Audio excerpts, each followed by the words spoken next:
इस प्रकार से नंद बाबा यशोदा मैया को उद्धव जी समझाते रहे, लेकिन नंद यशोदा को तो श्री कृष्ण के प्रति वात्सल्य भाव है ना, बेटा ही समझते हैं। रात भर रोते बिलखते रहे। रात बीत गई, सुबह हुई, उद्धव जी स्नान ध्यान आदि नित्य कर्म से निवृत्त हो गए।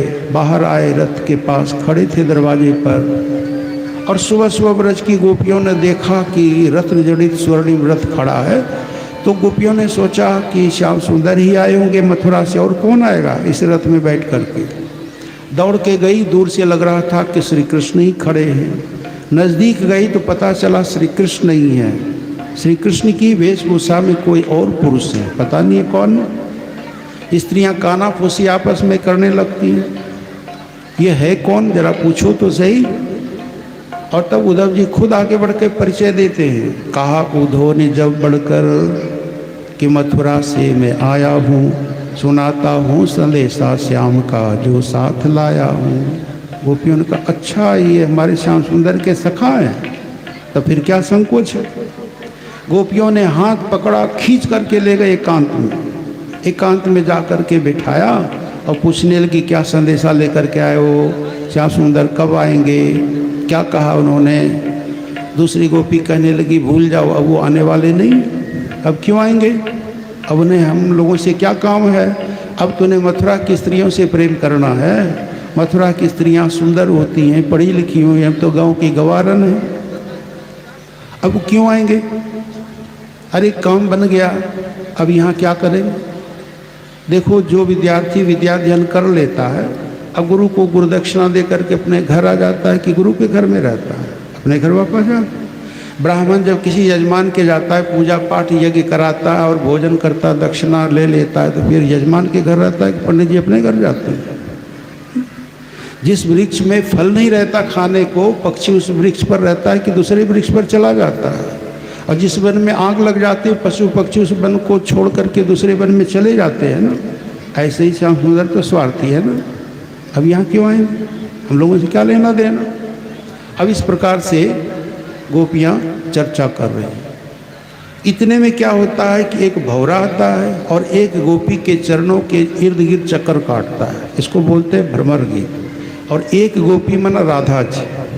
अब देखो भौरे को निमित्त बना करके क्या कहा है, देखो कहते अय भ्रमर तू यहाँ क्यों आया।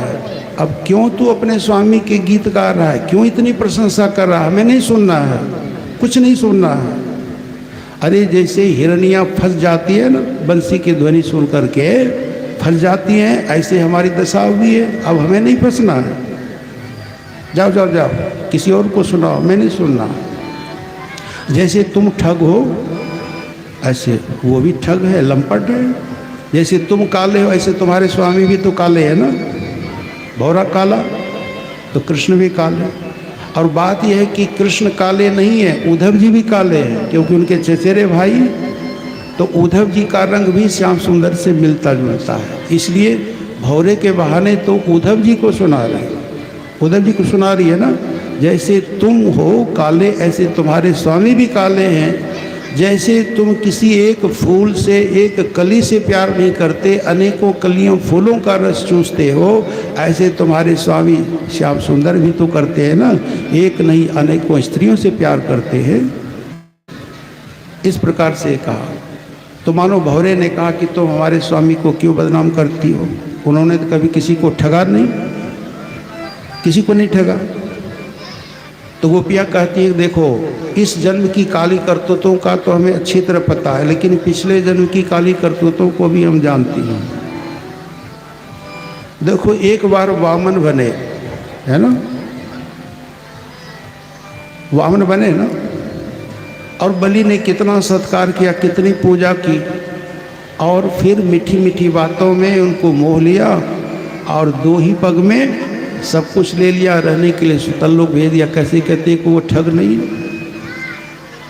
और देखो एक बार मर्यादा पुरुषोत्तम श्री राम बने, सुन लो उसकी मर्यादा।